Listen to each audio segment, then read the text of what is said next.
Арест имущества белорусов за границей. Франция обвиняет Азербайджан, как министры стран Балтии пытались свергнуть власть в Грузии. Обо всем этом расскажу подробнее в эфире «Нехта». Самое важное и интересные новости.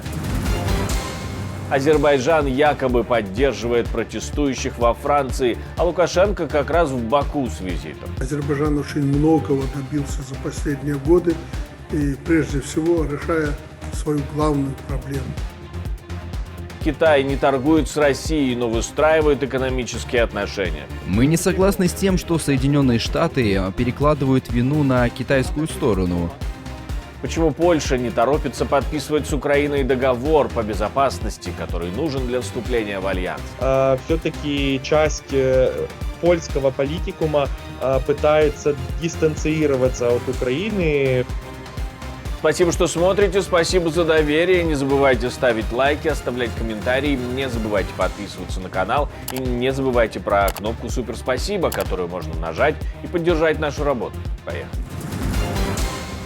Белорусский следком возбуждает уголовные дела против участников акций в День воли по всему миру. В список подозреваемых по так называемому делу белорусов зарубежья добавилось еще 104 фамилий. Наказание по статьям создания экстремистского формирования и участия в нем и дискредитация Республики Беларусь угрожает участникам акций в Варшаве, Вильнюсе, Вроцлаве, Белостоке, Брюсселе, Батуми, Праге, Филадельфии и других городах. Конечно, если руки белорусского правосудия их достанут. Но вместе с тем в Следственном комитете говорят, что вычислили все имущество проходящих по делу людей на территории Беларуси и начнут его арестовывать. День воли или День независимости отмечается 25 марта в годовщину провозглашения в 1918 году независимости Белорусской Народной Республики. Не успели остыть микрофоны после заявлений Путина и Си Цзиньпина об укреплении экономических связей, как в китайском МИДе отгораживаются от торговли с РФ. В министерстве заявляют, что оно всегда придерживалось ответственного подхода, а обвинения США в торговле Китая и России беспочвенны и крайне лицемерны.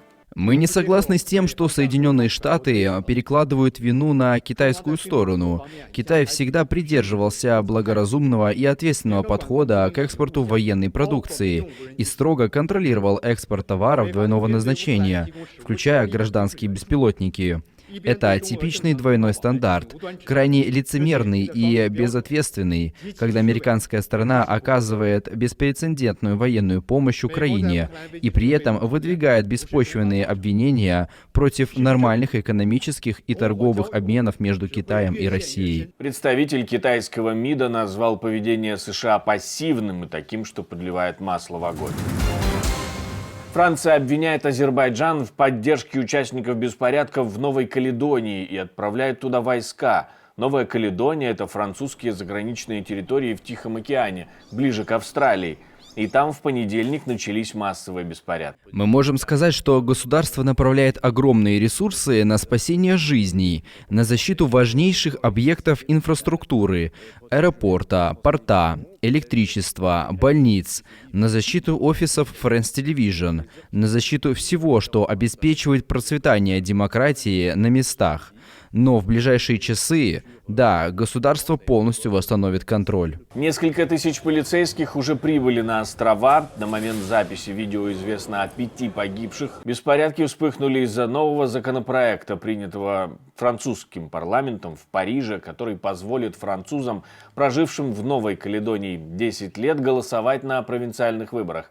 Некоторые местные лидеры опасаются, что этот шаг приведет к ослаблению позиций коренного народа канаков.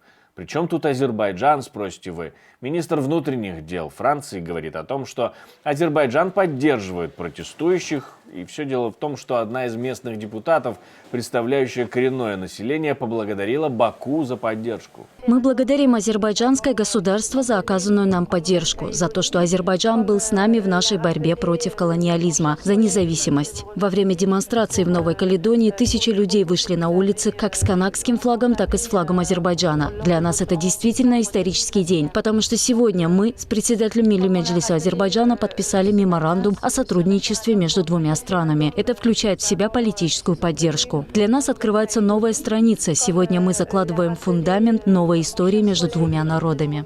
Бакинская инициативная группа действительно опубликовала заявление в связи с событиями на французских островах. Официально Азербайджан пока никак не реагировал на обвинения. Протестующие в Грузии обвиняют правительство в давлении и попытках их запугать. На некоторых совершены нападения. Я просто шел домой. Я был у входа в свой подъезд, когда увидел одного нападавшего. Я потом видел на видео, что их было 5. Это было очень быстро, и это было очень больно. В принципе, это было все, но до этого было множество звонков, угроз. И я точно знаю, что это было не только в мой адрес, но и в адрес 1000 людей. В ту ночь на меня и как минимум 3 человек было совершено нападение, а в последующие дни еще на многих. Есть 2 типа нападающих. Те, кого я называю титушками, уличные бандиты, которых грузинская мечта нанимает для нападений возле домов, и полиция, которая нападает на мирных демонстрантов на улице во время демонстрации. Эти слова не прямо подтверждает один из лидеров оппозиции Ливан Хабиишвили, который появился в парламенте с перевязанной головой и заявил, что его избила полиция во время акции протеста. У него были переломные кости. В правящей партии «Грузинская мечта» говорят, что оппозиция сама на себя нападает и не верят, что полиция отказывается расследовать все эти происшествия. Оппозиция намерена продолжать протесты до тех пор, пока, цитирую, «этот российский закон не будет отменен». Победит ли Россия и поддерживаемая ею правящая партия в Грузии? Победит ли она там местное население? Вопрос, на который нам ответил политолог Максим Джигун. Единственной силой, которая может изменить ситуацию в политическом плане, да и геополитическом, является общество активное Грузии, которое может продемонстрировать свое несогласие с теми решениями, которые принимаются парламентом. И как мы видим, несколько месяцев назад, когда тот же законопроект о иноагентах выносился на голосование в парламенте, именно из-за протестов грузинских граждан его отложили, и его вынесли на голосование уже через несколько месяцев позже. Поэтому Россия — это страна, которая готова играть в долгую, которая понимает, что не все процессы происходят настолько быстро, насколько они бы этого хотели, но при этом они готовы стратегически выжидать момента, когда можно включиться активнее в то, чтобы превратить Грузию и другие страны на колонии просто Российской Федерации. После выступления глав МИД Литвы, Латвии, Эстонии и Исландии на митингах в Тбилиси спикер грузинского парламента обвинил их в попытке свержения грузинской власти. Лукашенко, или повторяя за Путиным, или решив устроить себе выходные, отправился в Азербайджан. Общие слова и заявления прозвучали, но там он четко дал понять, что теперь они с Путиным вместе с Азербайджаном против Армении. Может, это и было главной задачей всей поездки. Азербайджан очень многого добился за последние годы, и прежде всего решая свою главную проблему возврата земель, которые долгое время просто в пустыню превращались. И Хамгидаевич говорит, что надо возрождать. Вы очень правильно взяли курс на то, что мало людей вернуть, их надо поселить в хорошие, комфортабельные дома, потому что многие уже родились в городах. И одно дело переселить туда, а еще и поселить их в хорошие дома или квартиры. Но и этого мало. Надо создать рабочие места. И я вот первый раз услышал такие объемы, что это наполовину больше, чем такая страна, как Ливан.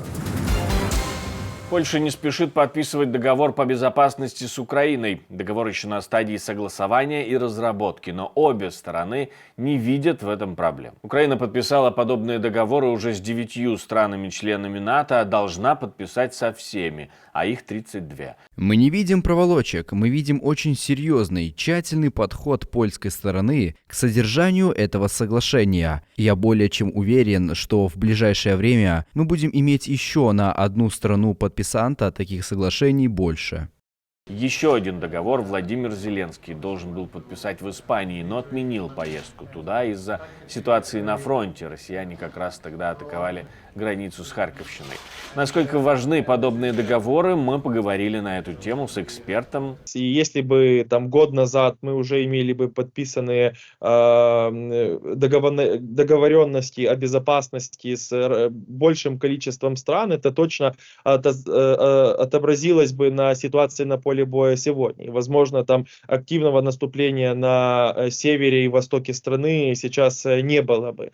Но, с другой стороны, это сложные, большие стратегические документы, которые подписываются после тщательного изучения возможностей и потребностей стран на протяжении длительного периода времени. Я думаю, что здесь также есть и политические мотивы. Я думаю, что там в контексте той же Испании Украина хотела бы получить гарантии того, что Испания передаст, ну, как минимум одну установку Patriot Украине по этим договоренностям. Но, возможно, есть какие-то нюансы, которые требуют еще более тщательного изучения и договоренностей. Все это происходит на фоне активной подготовки к выборам в Европарламент. А это значит, что подписание других договоров тоже может откладываться. Все-таки часть польского политикума пытается дистанцироваться от Украины, в том числе из-за выборов в европейские институции. Сегодня подписание каких-то больших договоренностей могло бы усложнить победу либо результаты выборов в Европейском Союзе. Друзья, я хочу напомнить, что мы существуем только благодаря вашей поддержке. Новые видео, новые материалы появляются только благодаря вашим донатам, спонсорству и тому, что вы нажимаете кнопочку «Супер спасибо» и тем самым поддерживаете нас. Дело в том, что YouTube редко монетизирует наши видео, такие правила у этой платформы, но тем не менее мы делаем новые видео, и за это спасибо большое вам. Продолжайте это делать. Не забывайте ставить лайки, оставлять комментарии, не забывайте подписываться на каналы, это тоже очень важно, и не забывайте, что ваше мнение нам очень важно. На этом у меня все, до встречи и хороших вам новостей.